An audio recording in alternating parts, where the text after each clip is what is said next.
আসসালামু আলাইকুম, welcome to misters রেসিপস। বাইরে কিন্তু প্রচণ্ড গরম এবং আমও কিন্তু পেকে গেছে। চলুন আজকে ম্যাঙ্গো আইসক্রিম তৈরি করা যাক।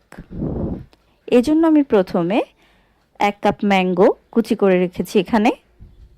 সাথে দিয়ে দিব আইসিং সুগার। আইসিং সুগারের রেসিপি জানতে হলে মিস্টার্স রেসিপস ফলো করে রাখুন। সাথে দিয়ে দিচ্ছি লবণ। আমি আমগুলোকে ব্লেন্ড করে নিয়েছি এবং এখানে আমি দিয়ে দিচ্ছি 1 টেবিল স্পুন গুঁড়া দুধ। আমি এখানে ইনস্টাশেপের হুইপ ক্রিম নিয়েছি 1 কাপ পরিমাণ। আর খেয়াল রাখতে হবে যেন পুরোপুরি লিকুইড না হয়ে যায়, কিছুটা বরফ থাকবে, এমন অবস্থায় হুইপ করতে হবে। এখানে আমি চকলেট গানাশ করে নিব। হোয়াইট চকলেটটা গানাশের রেসিপি পেতে হলেও ফলো রাখুন পেজে।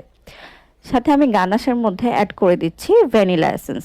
ভ্যানিলা এসেন্স দিয়ে দিব 2 পিঞ্চের মতো।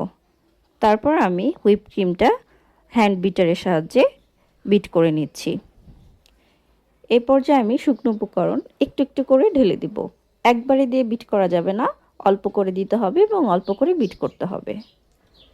এখন আমি চকলেট গানাশ একটু একটু করে ঢেলে দেব এবং বিট করতে থাকবো। তারপর আমি ব্লেন্ড করে রাখা ম্যাঙ্গো দিয়ে দিচ্ছি এবং বিট করে নিচ্ছি। এবার দেখুন টেক্সচারটা যখন এমন হবে তখন আমি একটি বাটিতে ঢেলে তারপর রেফ্রিজারেটরে ডিপে আমি এটা রেখে দিব 6 থেকে 7 ঘন্টার জন্য।